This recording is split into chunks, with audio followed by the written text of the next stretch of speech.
আল্লাহ তাআলা বলেন তিনি জানেন তোমরা চোখের কি খেয়ানত করো আর অন্তরের মধ্যে কি লুকায় রাখো তথা অন্তরের কি খেয়ানত করো সেটাও আল্লাহ তাআলা জানেন। এই বিষয়গুলো যদি আমরা আমানতদারিতার সাথে হেফাজত করতে পারি, গুনার থেকে যদি নিজেদেরকে বাঁচাতে পারি, তাহলে পরিপূর্ণ আমানতদার মুমিন হওয়া আমাদের জন্য সম্ভব। রাসূল আকরাম সাল্লাল্লাহু আলাইহি ওয়াসাল্লাম বলেন, যখন কারো দ্বারা কোনো ভালো কাজের সূচনা হয়, ওই ভালো কাজ যতদিন চলে, যতজন করে, সে দুনিয়ায় নাও যদি থাকে, ওই কাজ যদি চলমান থাকে, কবরে শুয়া শুয়া সওয়াব পাইতে থাকবে। আবার যখন কারো দ্বারা কোনো মন্দ কাজের সূচনা হয়, ওই মন্দ কাজ যতদিন চলবে, যতজন করবে, কবরে শুয়া শুয়া ওই মন্দ কাজের গুনাহ তার আমলনামায় যোগ হতে থাকবে। নবীজি বলেন, আদম আলাইহিস সালামের হত্যাকারী সন্তান পৃথিবীতে প্রথম অন্যায়ভাবে হত্যা তার মাধ্যমে সংগঠিত হয়েছে। কিয়ামত পর্যন্ত অন্যায়ভাবে যত হত্যাকাণ্ড হবে, সব হত্যাকাণ্ডের গুনাহ তার আমলনামায় যোগ হয়ে যাবে।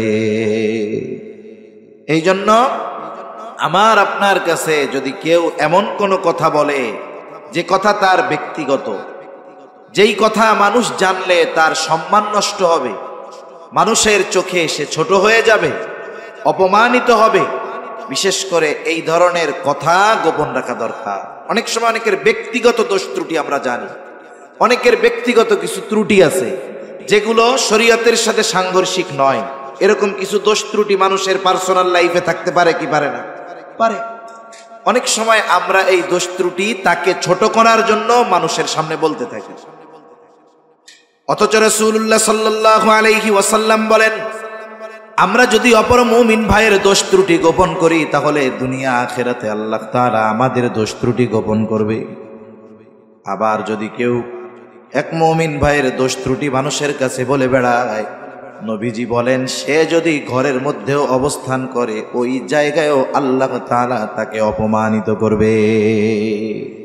সাথে সাথে কিয়ামতের দিন তার দোষ ত্রুটি মানুষের সামনে প্রকাশ হয়ে যাবে। আমার আপনার কাছে কেউ যদি কোনো কথা বলে, যেই কথা রাষ্ট্রের জন্য ক্ষতিকর নয়, ইসলামের জন্য ক্ষতিকর নয়, মানুষের জন্য ক্ষতিকর নয়, সমাজের জন্য ক্ষতিকর নয়, ওই ধরনের কথা যদি না হয়, ঈমান আকীদার জন্য ক্ষতিকর নয়, এই ধরনের কথা যদি না হয়, আমরা আমাদের জীবন চলে গেলেও তাদের কথা অন্যর কাছে বলবো না। অনেক সময় বন্ধু যদি হয়, সম্পর্ক ভালো হইলে কথা গোপন করে, যখন বন্ধুত্ব চলে যায়, সম্পর্ক খারাপ, তখন কথা ফাঁস করে দেয়, তখন ওই কথাকে অস্ত্র বানায়। অস্ত্র বলে, বেশি তেড়েবেড়ি করবা না, তোমার কথা কিন্তু আমি জানি, সব কিন্তু কইয়া দিব। এরকম লোক আছে না নাই? বলেন তো, আমানতের হেফাজত শুধু মুমিনেরটা করতে হবে না কাফেরেরটাও করতে হবে? কাফেরের আমানতের হেফাজতও করতে হবে। আমার আপনার নবী কেমন আমানতদার নবী ছিলেন, কেমন আমানতদার নবীর উম্মত আমরা। অনেক অমুসলিম ঐতিহাসিক নবীজির সিরাত লিখেছেন, নবীজির জীবনী লিখেছেন, তার আমানতদারিতায় মুগ্ধ হয়েছেন। ইংরেজ শাসন আমলে এই দেশে একজন অমুসলিম ঐতিহাসিক এসেছিলেন উপমহাদেশ ঘুরে দেখার জন্য, ইংল্যান্ডের। তিনি এসে মুসলমানদেরকে দেখলেন সবার চাইতে আলাদা, তারা জীবন দিয়ে দেয় তবু ঈমান দেয় না। মুসলমানরা যদি ইংরেজদের আমলে ইংরেজদের সাথে তোষামদি করত, তাহলে তারাও বড় বড় জমিদার হয়ে যাইত। এই জন্য উপমহাদেশে দেখবেন জমিদার বেশিরভাগ হলো হিন্দু, অন্য ধর্মের। কেন? কারণ মুসলমানেরা তাবেদারি করে নাই, ইংরেজদের পদলেহন করে নাই, বরং ইংরেজরা এই ভূখণ্ড থেকে ইসলামকে বিদায় করার জন্য, চিরতরে ইসলামকে মুছে দেওয়ার জন্য লক্ষ লক্ষ উলামায়ে কেরামকে তারা শহীদ করেছে। এরপরেও উলামায়ে কেরাম মুসলমানেরা তাদের কাছে শির নত করে নাই। যখন এসে দেখলেন এই মানুষগুলো তাদের আদর্শের উপরে এত অটল অবিচল কেন, এত কষ্ট করে এরপরেও এত অটল অবিচল কেন, খোঁজ নিয়ে দেখে যে এরা একজনকে অনুসরণ করে, তিনি হলেন মুহাম্মাদুর রাসূলুল্লাহ সাল্লাল্লাহু আলাইহি ওয়াসাল্লাম। যেই মানুষটাকে অনুসরণ করে এরা জীবন দিয়ে দেয় তবু মাথা নিচু করে না, এই মানুষটা কেমন একটু জানার দরকার। ওই ব্যক্তি আল্লাহ রাসূল সাল্লাল্লাহু আলাইহি ওয়াসাল্লামকে জানার জন্য নবীজির সিরাত অধ্যয়ন করা শুরু করছে, নবীজির জীবনী অধ্যয়ন করছে। এরপরে সে নিজে নবীর একটা সিরাত লেখছে, জীবনী লেখছে। এখানে নবীজির বিভিন্ন গুণাবলীকে সে উল্লেখ করছে। এই গুণাবলীর মধ্যে একটি হলো আমানতদারিতার গুণ।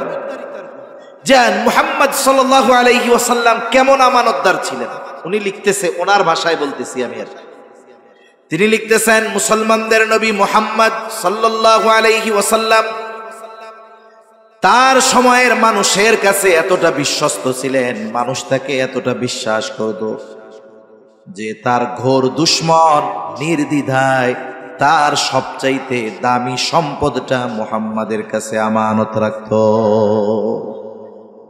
মুহাম্মাদকে হত্যার চেষ্টা করে এমন মানুষও নির্বিঘ্নে মুহাম্মাদের কাছে আমানত রাখত, কারণ তারা নিশ্চিত ছিল আমরা মুহাম্মাদের যত বিরোধিতা করি না কেন, মুহাম্মাদের সাথে যত শত্রুতা আমরা রাখি না কেন, এই শত্রুতার কারণে, এই বিরোধিতার কারণে সে কখনো খেয়ানত করবে না। নবী এর উত্তম উপমা রেখে গেছেন, উত্তম দৃষ্টান্ত নবীজি আমাদের সামনে রেখে গেছেন। যখন আল্লাহ তাআলা আমার আপনার নবীকে জানায় দিলেন হিজরতের জন্য প্রস্তুত হয়ে যান, কোন দিন রাতে সফর শুরু হবে এখনো নিশ্চিত নয়, নবীজি প্রস্তুত। আবু বকর সিদ্দিক রাদিয়াল্লাহু তাআলা আনহুকেও বইলা রাখছে প্রস্তুত থাইকো। এদিক দিয়ে কাফেররাও সর্বশেষ সিদ্ধান্ত নিল মুহাম্মদকে আর দুনিয়াতে রাখা যাবে না, হত্যা করে ফেলতে হবে। কে এই হত্যাকাণ্ড সংগঠিত করবে?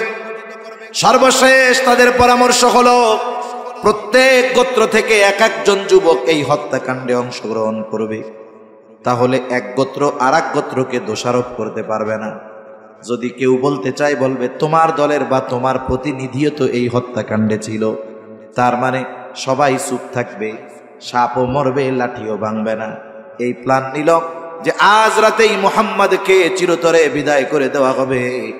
আর আল্লাহ তাআলা জানায় দিলেন, ও পয়গম্বর আজকে রাত্রেই আপনার মদিনার উদ্দেশ্যে সফর শুরু হয়ে যাবে। এখন সময় তো কম, নবীজির কাছে কাফেরদের অনেক আমানত আছে, এই অল্প সময়ের মধ্যে ফিরায় দেওয়া সম্ভব নয়। নবীজি ঘর থেকে বের হবেন, কাফেররা চতুর্দিক দিয়ে ঘিরে রাখছে, নবীজিও জানেন। নবীজির বাড়ি শক্ত ইটের প্রাচীর দিয়েছিল না যে নিশ্চিন্ত মনে থাকবেন শত্রু ঢুকতে পারবে না। আল্লাহর নবী ওই অবস্থার মধ্যে কত চিন্তা, কত পেরেশান। ওই সময় আমার আপনার নবী তার বিছানায় হযরত আলী রাদিয়াল্লাহু তাআলা আনহুকে রেখে গেলেন। কেন? নবীজি চলে যাবেন, নবীজির কাছে কাফেরদের আমানত আছে। আল্লাহর নবী হযরত আলী রাদিয়াল্লাহু তাআলা আনহুকে বুঝায় গেলেন, আলী আমানতের প্রত্যেকটা বস্তু প্রত্যেক মালিকের কাছে পৌঁছায়া দিবা, এরপরে তুমি মদিনার উদ্দেশ্যে রওনা হবা। যারা চারদিক দিয়ে ঘিরে রাখছে হত্যা করার জন্য, তাদের সম্পদ তাদের কাছে পৌঁছিয়ে দেওয়ার ব্যবস্থা করে এরপরে নবীজি সফর শুরু করছে। একটু চিন্তা করতে পারেন, আমরা বলতেছি শুনতেছি, বলাটা সহজ, শ্রবণ করাটাও সহজ, কিন্তু ওই পরিস্থিতির সম্মুখীন হলে, ওই সময় বাস্তবতা, ওই সময় যদি আমাদের কারো আসে, তাহলে উপলব্ধি করা যাবে যে আসলে আমরা কত বড় আমানতদার। আমরা হইলে কি চিন্তা করতাম, আরে যাদের কারণে দেশ ছাড়া লাগতেছে এদের মাল ফেরত দেওয়ার দরকার আছে, নিজে মুফতি হয়ে ফতোয়া দিতাম যে এটা তাহলে নিয়ে যাওয়া মনে হয় জায়েজ আছে, এটা নিয়ে ভাগতাম আমরা। অথচ চিন্তা করেন, নবীজি সাল্লাল্লাহু আলাইহি ওয়াসাল্লাম তাকে যারা হত্যা করতে আসছে তিনি জানতেছেন হত্যা করার জন্য আমার ঘর ঘিরে রাখছে, ওই মানুষগুলোর আমানতের বস্তু তাদের কাছে ফিরিয়ে দেওয়ার ব্যবস্থা না করা পর্যন্ত নবীজি মদিনার উদ্দেশ্যে সফর শুরু করেন। কেমন আমানতদার মানুষ আমরা, সেই নবীর উম্মত। আমাদের আমানতদারিতার অবস্থা বড় করুন। কথা লম্বা হয়ে যাচ্ছে। 1 নাম্বার আমানতদারিতা হলো দায়িত্বের মধ্যে, 2 নাম্বার কথার মধ্যে, 3 নাম্বার দায়িত্ব আমানত, প্রথম লেনদেন এরপরে কথা, 3 নাম্বার দায়িত্ব আমানত। আমার আপনার উপরে দেওয়া ছোট বড় সব দায়িত্ব আমানত। সরকারি দায়িত্ব হোক, বেসরকারি দায়িত্ব হোক, বড় দায়িত্ব হোক, ছোট দায়িত্ব হোক, সব ধরনের দায়িত্ব আমানত। আর আফসোসের বিষয়, এমন একটা সময় ছিল মানুষ যখন দায়িত্ব নিতে চাইতো না, দায়িত্বকে বোঝা মনে করত, দায়িত্ব দিতে চাইলে ভয়ে এলাকা ছাইড়া চইলা যাইতো। কিন্তু এখন এমন এক জামানা আমরা অতিবাহিত করতেছি, এই জামানায় মানুষ দায়িত্ব নেওয়ার জন্য প্রতিযোগিতা করে। সারা দেশেই যখন দেখবেন যে কোনো নির্বাচন, মনে করেন ইউনিয়ন পরিষদ নির্বাচন হবে, এখন দেখবেন 30 জন দাঁড়ায় গেছে, খালি দোয়া চাই। চাই না আপনাদের এলাকায়? দোয়া চাই আর কি বলে যে অমুক মার্কায় ভোট দিয়ে আপনাদের বা জনগণের খেদমত করার সুযোগ দেন, সেবা করার সুযোগ দেন। এখন একজন চেয়ারম্যান হয়েছে, 3 কোটি 4 কোটি 5 কোটি টাকা খরচ করে চেয়ারম্যান হয়। একজন 5 কোটি টাকা খরচ করে চেয়ারম্যান হইল। এখন উনি চেয়ারম্যান হয়েছে কেন? পোস্টারে লেখছে কি? জনগণের সেবা করার সুযোগ দেন, এই জন্য উনি চেয়ারম্যান হইতে চায়। বলেন তো, উনি যেহেতু 5 কোটি টাকা খরচ করে চেয়ারম্যান হইতে পারলো, ওনার মূল উদ্দেশ্য যদি হইতো মানুষের সেবা, ওনার কি চেয়ারম্যান হওয়া লাগতো? যার এত টাকা আছে, মানুষের সেবা করতে কি চেয়ারম্যান হওয়া লাগে? তার মানে বোঝা গেল এখানে কিছু মধু আছে, আর এই দায়িত্বটা নিতে পারলে তার ভালো লাগবে, এই জন্য সে চিন্তা করছে। তাহলে দেখেন, দায়িত্ব নেওয়ার জন্য মানুষ ঘুষ দেয়, দায়িত্ব নেওয়ার জন্য মানুষ অবৈধ পন্থা অবলম্বন করে, অথচ একটা সময় মানুষ দায়িত্ব নিতে চায় না। ইমাম আজম আবু হানিফা রাহমাতুল্লাহি আলাইহি, খলিফা মনসুর ইমাম আজমের সাথে সাক্ষাৎ। খলিফা মনসুর ইমাম আবু হানিফাকে বলতেছে, আপনি কুফার প্রধান বিচারকের দায়িত্ব গ্রহণ করেন। সবার সামনে, মানুষের মধ্যে, বাজারের মধ্যে ইমাম আবু হানিফাকে প্রস্তাব দিলেন খলিফা মনসুর যে আপনি প্রধান বিচারকের দায়িত্বটা গ্রহণ করেন। ইমাম আজম আবু হানিফা খলিফার এই প্রস্তাব সাথে সাথে ফিরাইয়া দিলেন, বললেন না, এই দায়িত্ব আমি নিতে পারবো না। খলিফা মনে মনে চিন্তা করে, এত বড় পদ পাওয়ার জন্য কত মানুষ আশায় আছে, আর আমি তাকে প্রস্তাব দিলাম, সে আমার প্রস্তাব ফিরাইয়া দিল, কত বড় সাহস। কারণ ক্ষমতায় যারা থাকে তাদের একটা পাওয়ার থাকে, আমার কথা ফিরাইয়া দিছে, কত বড় সাহস। এইবার হাতের চাবুক দিয়ে ইমাম আবু হানিফার গায়ে একটা বাড়ি মারছে, আঘাত করেছে। খলিফা মনসুর রাজপ্রাসাদে ফিরে গেল। খলিফা মনসুরের চাচা বলে, ও মনসুর, কাজটা তুমি ভালো করো নাই, ইমাম আবু হানিফার গায়ে চাবুক দিয়া বাড়ি মারছো, কাজটা ভালো করো নাই। ওই সময় তো মনসুর রাগান্বিত ছিল, ইগোতে লাগছে যে আমার কথা রাখলো না, কত বড় সাহস। রাগে চাবুক দিয়া বাড়ি মাইরা দিছে। মানুষ অনেক সময় রাগে অনেক কাজ করে ফেলে, কিন্তু যখন রাগ চলে যায়, রাগান্বিত অবস্থায় ওই কাজের জন্য সে তখন লজ্জিত হয়ে যায়। এই জন্য রাগ উঠলেই কোনো সিদ্ধান্ত নিতে হয় না।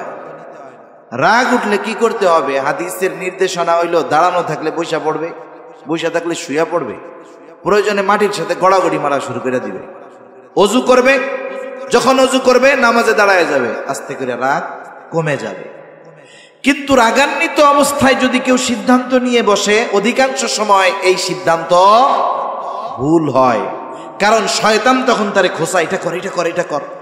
এজন্য আমাদের দেশে দেখবেন গ্রাম অঞ্চল, শহর অঞ্চল, সব জায়গায় রাগারাগি হয়। স্বামী স্ত্রী তুচ্ছ কারণে রাগারাগি হয়, শয়তান আইসা দুইজনেই রাগায় দেয়, আর মুহূর্তের ভিতরে স্বামী রাগের ঠেলায় স্ত্রীর 14 গোষ্ঠী ধইরা তালাক দিয়া দেয়। হয় কি হয় না বলেন? এবার আশেপাশের মানুষ যখন বলে, কামটা করছো কি, কাজ তো শেষ। শয়তানের প্রথম মিশন শেষ, অতি রাগ বানায়া সম্পর্কটা শেষ করে দিল। এবার নতুন আর এক মিশন নিয়ে আসে, এবার হলো মোহাব্বতের মধু ডাইলা দেয় অন্তরের মধ্যে। কামটা কি করলি তুই? সকিনার মারে তালাক দিয়া দিলি, তোর সকিনা এখনো দুধ ছাড়ে নাই, এই বলে আপন পালবো কেডা? এখন এই যে চিন্তা আসছে, কাজ তো ভালো হয় নাই, এইবার দৌড় দিয়া গেছে হুজুরের কাছে, যে কি কয়, হুজুর কাজ শেষ, কি হইছে? এইটা করে ফেলছি। তুই কেন করছস? হুজুর রাগের মাথায় করছি।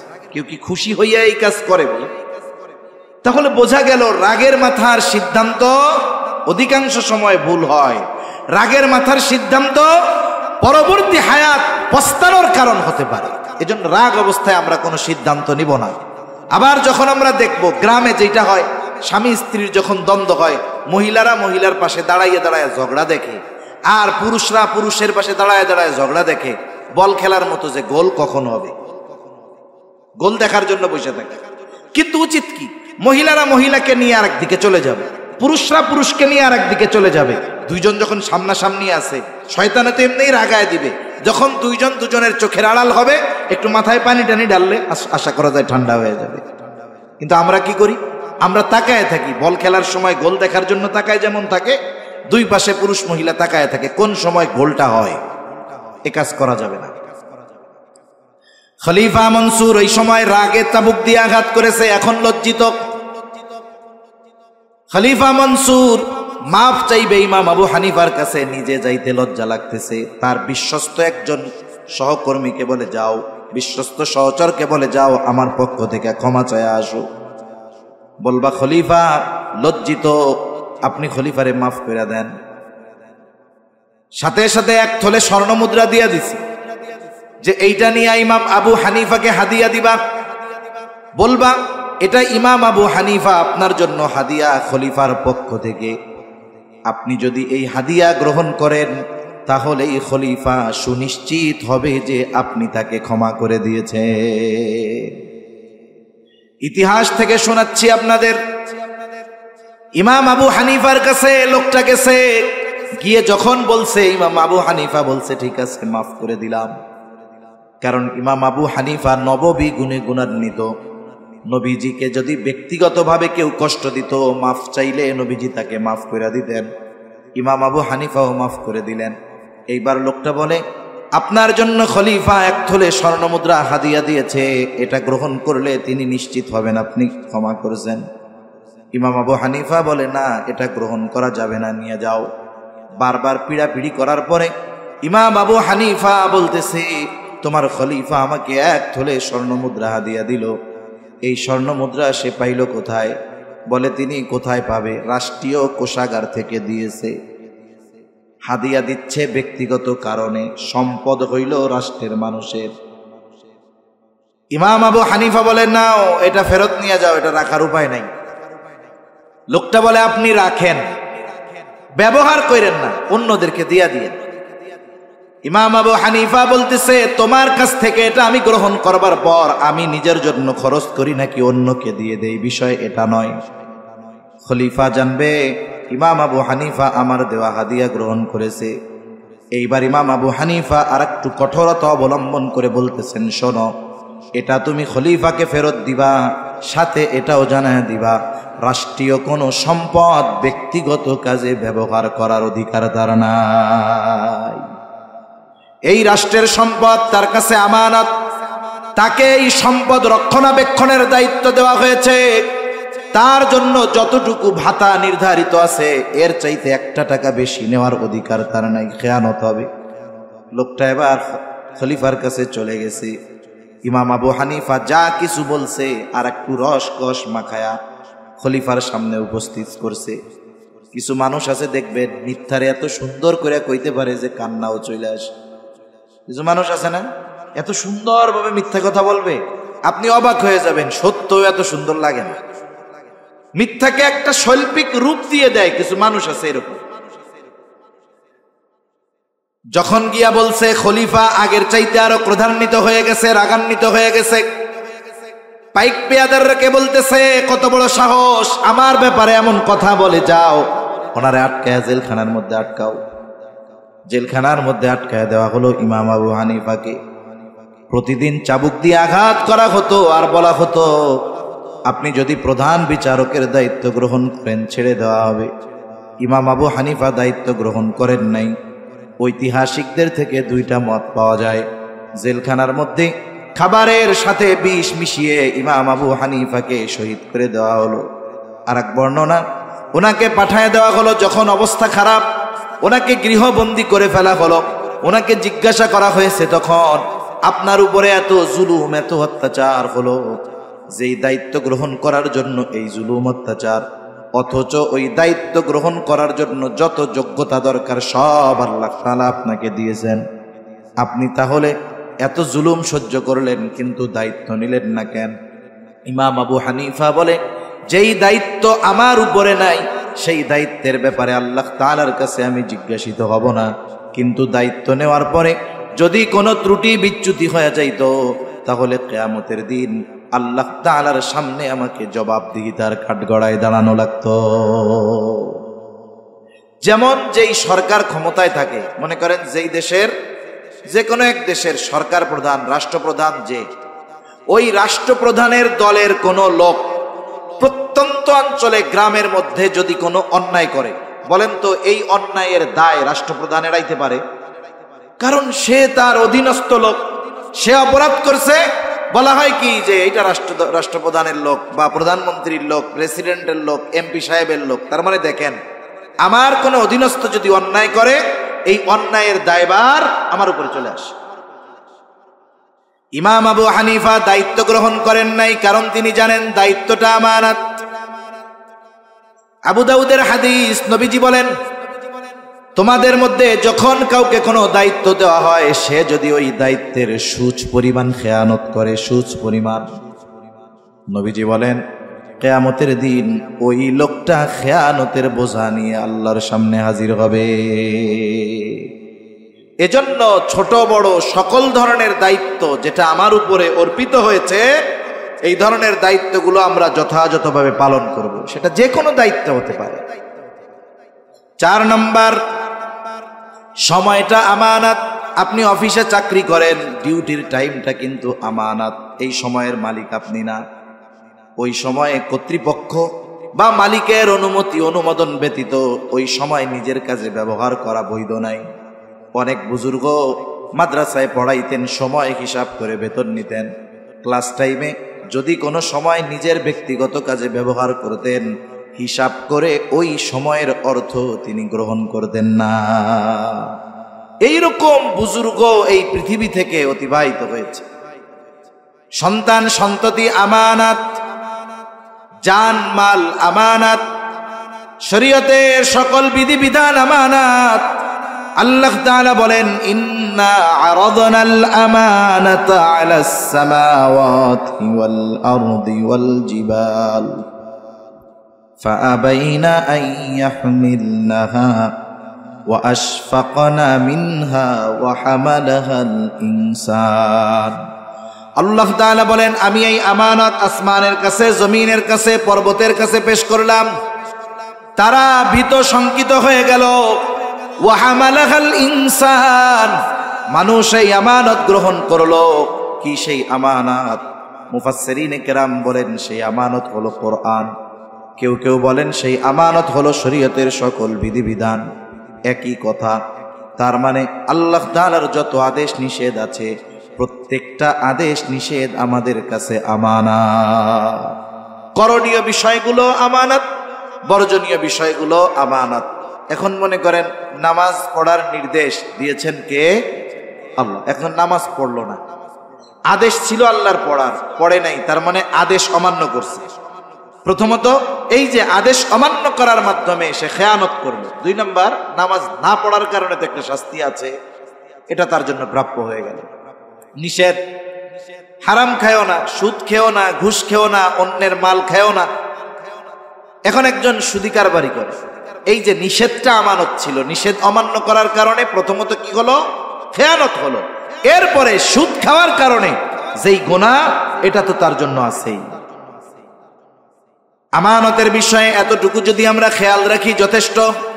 1 নাম্বার আমরা জেনেছি, আমরা লেনদেনের মধ্যে আমানতদার হব, কথাবার্তার ক্ষেত্রে আমানত রক্ষাকারী হব, দায়িত্বের ক্ষেত্রে আমানতদার হব, সময়ের ক্ষেত্রে আমানতদার হব, সম্পদের ক্ষেত্রে আমানতদার হব, জানের ক্ষেত্রে আমানতদার হব, শরীয়তের বিধিবিধানের ব্যাপারে আমানতদার হব। এই যে আমাদের স্ট্রাকচার দেহ, এটাও আল্লাহ তাআলার পক্ষ থেকে আমানত। এই দেহের খেয়ানত কেমনে হয়, অঙ্গ প্রত্যঙ্গের খেয়ানত কেমনে হয়, বলে গুনাহ করার মাধ্যমে খেয়ানত হয়। আল্লাহ তাআলা এই জন্য বলেন, ইয়ালামু খাইনাতাল আয়ুন ওয়া মা তুখফিস সুদূর। আল্লাহ তাআলা বলেন তিনি জানেন তোমরা চোখের কি খেয়ানত করো, আর অন্তরের মধ্যে কি লুকায় রাখো তথা অন্তরের কি খেয়ানত করো সেটাও আল্লাহ তাআলা জানেন। এই বিষয়গুলো যদি আমরা আমানতদারিতার সাথে হেফাজত করতে পারি, গুনার থেকে যদি নিজেদেরকে বাঁচাতে পারি, তাহলে পরিপূর্ণ আমানতদার মুমিন হওয়া আমাদের জন্য সম্ভব। আল্লাহ তাআলা এই আয়াতে ওয়াজ যেন কয়টা করছিলেন মনে আছে আপনাদের? দুইটা। কয়টা? ঘুমাই গেছেন নাকি? আমার সময় ঘুম আসতে পারে, কিন্তু আমার পরে ঈমান দীপ্ত, তেজ দীপ্ত, বলিষ্ঠ কণ্ঠস্বর আমাদের প্রিয় ভাই মুফতি নোমান কাসেমি সাহেব আসতেছে। এখন জিমাইলেও ওই সময় আপনি জিমাইতে চাইলেও পারবেন না। তা জিমানো যদি লাগে একটু আমার সময় জিমাই নিয়ে নেন। তা আমরা আল্লাহ তাআলা এই আয়াতে কয়টা নির্দেশনা দিয়েছেন আমাদের? দুইটা। একটা হল আমানতদারিতার ব্যাপারে, 2 নাম্বার ওয়াইদা হাকামতুম বাইনান নাসি আন তাহকুমু বিল আদল, তোমরা যখন মানুষের মধ্যে বিচার আচার করবা, ন্যায় বিচার করবা। আমরা মনে করি কোর্টের বিচারক শুধু বিচার করবে, আমরা তো আর বিচারক পদ নাই, আমরা ন্যায় বিচার কেমনে করব? অথচ বাস্তবতা হলো 2 জন মুমিনের মধ্যে সমাধান আপনার আমার কাছে আসছে, এখানেও আমাকে ন্যায়পরায়ণতার দৃষ্টান্ত রাখতে হবে, পক্ষপাতিত্ব করা যাবে না। আপনার আমার কাছে বিচার নিয়ে আসছে একজন আপনার বন্ধু আর একজন দুশমন, বন্ধুর পক্ষপাতিত্ব করা যাবে না, শত্রুর প্রতিও বিচার করা যাবে না। এই জন্য আল্লাহ তাআলা কোরআনুল কারীমের মধ্যে বলেন ওয়ালা ইয়াজরিমান্নাকুম শানাআনু কওমিন আলা আল্লা তা'দিলু ই'দিলু হুয়া আকরাবু লিত্তাকওয়া। আপনি বিচারকের আসনে কোন কওমের প্রতি বিদ্বেষ বশত কারণে আল্লাহ তাআলা বলেন অবিচার কইরো না। ফা'দিলু, শত্রুও যদি হয়, কারো প্রতি যদি বিদ্বেষও থাকে, সে যদি তোমার কাছে বিচার প্রার্থী হয়, তুমি ন্যায় বিচার করবে। সুবহানাল্লাহ, ইসলামী শিক্ষা দিয়েছে। আবার সমাজে যারা শরীফ মানুষ আছে, উচ্চ বংশীয় মানুষ আছে, প্রভাবশালী মানুষ আছে, বিচারের জন্য আসছে, উনি ভুল কইলেও কইও না যে আপনারটা ঠিক, এগুলো ঠিক না। কারণ বিচার ব্যবস্থায় যদি অসচ্ছলতা চলে আসে, ন্যায় বিচার যদি প্রতিষ্ঠিত না হয়, তাহলে রাষ্ট্রের, ওই দেশের, সমাজের, জাতির ভিত নষ্ট হয়ে যায়। ঠিক কিনা বলে? গোটা দুনিয়ার কোথাও ন্যায় বিচার নেই। ন্যায় বিচার যদি থাকতো, ওই ফিলিস্তিনের নিরহ নিরস্ত্র মাজলুম মুসলমানদেরকে জীবন দেওয়া লাগতো না। ঠিক কিনা বলে? ন্যায় বিচার নাই, আর অবিচার বেশি তো মুসলমানদের উপর। আর এই অবিচার বেশি হওয়ার সুযোগ মুসলিম রাষ্ট্রপ্রধানরাই বেঈমানদেরকে করে দিয়েছে। ঠিক কিনা বলে?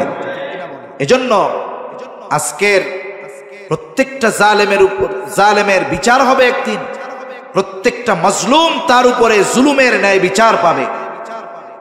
মানুষ কতটা ব্যথা পেলে, কষ্ট পেলে। সেদিন দেখলাম ফিলিস্তিনের এক মা আল্লাহর রাসূলকে বলতেছে, আল্লাহর রাসূল আপনি আরবদের জন্য সুপারিশ করেন, আরবদের জন্য সুপারিশ করেন না। একটা মানুষের অন্তরে কত ব্যথা, কত কষ্ট লাগলে এই কথা বলতে পারে। তাহলে শত্রুও যদি আমাদের কাছে ন্যায় বিচার প্রার্থী হয়, বিচার প্রার্থী হয়, আমরা শত্রুর সাথেও ন্যায় বিচার করবো ইনশাআল্লাহ। 2টা উপমা দিয়ে আমি আলোচনা শেষ করে দিব। ন্যায় বিচার মেনে নেওয়ার ইচ্ছা আগে আমাদের থাকতে হবে। আমি যখন বিচারকের কাছে যাব, আমার এই চিন্তা, এই ইচ্ছা থাকতে হবে, রায় যদি আমার বিপক্ষেও যায়, আমি এই ন্যায় বিচার মেনে নিব। এটা যদি আমাদের মধ্যে না থাকে তাহলে সমস্যা। আমরা একটু প্রভাবশালী হলে, ন্যায় বিচার যদি আমার বিপক্ষে রায় যায়, ওই ন্যায় বিচার মানতে রাজি নাই। আমি চাই সব সময় আমার পক্ষে হবে সব ফয়সালা, এটা ঠিক না। খলিফাতুল মুসলিমিন হযরত ওমর রাদিয়াল্লাহু তাআলা আনহু, উনি বাজার থেকে একটা ঘোড়া কিনছে, খুব সুন্দর মতো দেখা কিনছে, বেচা কেনার চুক্তি সব শেষ, বেচা কেনার মজলিস শেষ। উনি ঘোড়া নিয়ে বাজারের বাইরে গেছে, উঠতে গেছে, এখন দেখে ঘোড়ার পায়ে সমস্যা। ঘোড়া নিয়ে ফেরত আসছে, তুমি আমার এই খারাপ ঘোড়া দিছো কেন? বলে না, আমি আপনাকে ভালো ঘোড়া দিয়েছি। বলে না, তুমি খারাপ ঘোড়া দিয়েছো। ইহুদি তর্ক করতেছে অর্ধজাহানের খলিফার সাথে। এইবার খলিফাতুল মুসলিমিন বলেন, তোমার আর আমার মধ্যে এই দ্বন্দ্ব নিরসনে তুমি একজনকে ফয়সালাকারী হিসাবে নির্ধারিত করো। ইয়াহুদি তার ধর্মের কাউকে ফয়সালাকারী মনোনীত করে নাই। ওইখানে ছিল শুরাই। বলে খলিফা, শুরাই আমার আর আপনার মধ্যে এই সমস্যার সমাধান করে দিবে।